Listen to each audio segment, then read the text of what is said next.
अरे कपड़े धूप में किससे पूछकर सुखा रहे हो? तुम्हारे बाप की धूप है क्या? धूप चोर कहीं के, शर्म नहीं आती? गरीब मुल्क को नुकसान पहुंचा रहे हो, हुकूमत को लूट रहे हो। अरे साहब, पूरी दुनिया के लोग कपड़े धूप पर ही सुखाते हैं, इसमें चोरी कैसी? जल्दी से अपने कपड़े उतारो। क्यों साहब, मुझे बगैर कपड़ों के देखना चाहते हो? अरे जो तार पर सुखाने के लिए लटकाए हुए हैं वो उतारो, अगर नहीं तो खर्चा पानी दो और अपनी जान छुड़ाओ। मैंने धूप चोरी करते हुए रंगे हाथों पकड़ लिया है। अगर जेल में डाल दिया ना तो सड़ते रहोगे पूरी उम्र, तुम्हारी लाश निकलेगी वहां से। धूप चोर कहीं के। अरे साहब, चोरी कैसी? अरे धूप पर हुकूमत ने टैक्स लगा दिया है, अब धूप पर कपड़े सुखाने का बिल आएगा। हाँ, लेकिन साहब हमने तो सुना है कि हुकूमत ने सोलर सिस्टम पर टैक्स लगाया है। अरे सोलर सिस्टम क्या पानी पर चलता है? नहीं साहब, सोलर सिस्टम तो धूप पर ही चलता है। तो टैक्स किस पर लगा? साहब सोलर सिस्टम पर। अरे धूप पर लगा ना, मुझे पागल समझ रखा है क्या? धूप चोर कहीं के। धूप को सरकार ने अपनी तहवील में ले लिया है, खबरदार जो मुफ्त में धूप इस्तेमाल की। अब सोच क्या रहे हो? उतारो कपड़े। साहब मैं सोच ये रहा हूँ कि कैसे कैसे टैक्स लगा रही है हुकूमत हम आवाम पर।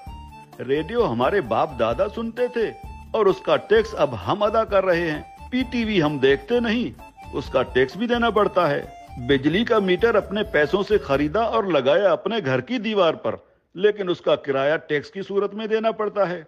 बिजली आने का टैक्स, बिजली जाने का टैक्स। अरे साहब, हम कौन कौन से टैक्स अदा करें? और जो IMF का कर्जा लेकर खा गए हो वो कर्जा कौन उतारेगा? अभी तो सांस लेने पर भी टैक्स लगेगा। मुफ्त में ऑक्सीजन गैस इस्तेमाल कर रहे हो, अपने बाप का माल समझ रखा है क्या? तुम लोगों पर तो ऑक्सीजन गैस की चोरी का केस भी बन सकता है, सीधे जेल के अंदर जाओगे। अरे साहब, ये क्या बात हुई? जुबान लड़ाते हो कानून से। अरे कानून साहब, लेकिन कल को अगर हुकूमत कहेगी कि आसमान पर बादल आ गए हैं उसका टैक्स दो, बारिश हो रही है उसका टैक्स दो, तो हम अब क्या बादलों और बारिशों का टैक्स भी देंगे? बादल और बारिश तुम्हारे बाप के हैं क्या? अगर बादल इस मुल्क के ऊपर आए तो वो भी इस हुकूमत की मिल्कियत हुई ना, अवाम को उसका टैक्स देना पड़ेगा। और अगर बारिश हुई तो बारिश का टैक्स भी देना पड़ेगा। बादलों और बारिशों के बाप का मुल्क है क्या ये? हाँ? ये जो गलियों में धूल उड़ रही होती है ना, जो तुम्हारे मुंह में चली जाती है, इसका टैक्स भी देना होगा। मिट्टी मुफ्त की नहीं है, 76 सालों से मुफ्त खाए जा रहे हो। उतारो अपने कपड़े, धूप को मुफ्त का माल समझ रखा है। याद रखो, जो भी धूप का टैक्स नहीं देगा उसके घर के ऊपर सूरज निकलना बंद हो जाएगा। और हाँ, ये जो बिजली की तारों पर परिंदे बैठते हैं ना, उन्हें भी बता दो कि बिजली के तारों पर अगर बैठे तो उसका टैक्स देना होगा। सरकार परिंदों को बिजली के तारों पर बैठने का बिल भेजेगी। हाँ? टट्टी करने कितने बार जाते हो? बस एक बार जाता हूँ, और अगर पेट खराब हो तो कभी कभी 3-4 बार भी जाना पड़ता है। अपना पेट किसी अच्छे मिस्त्री से बनवा लो। अगर दिन में टट्टी एक बार से ज्यादा आई तो उस पर भी टैक्स लगेगा।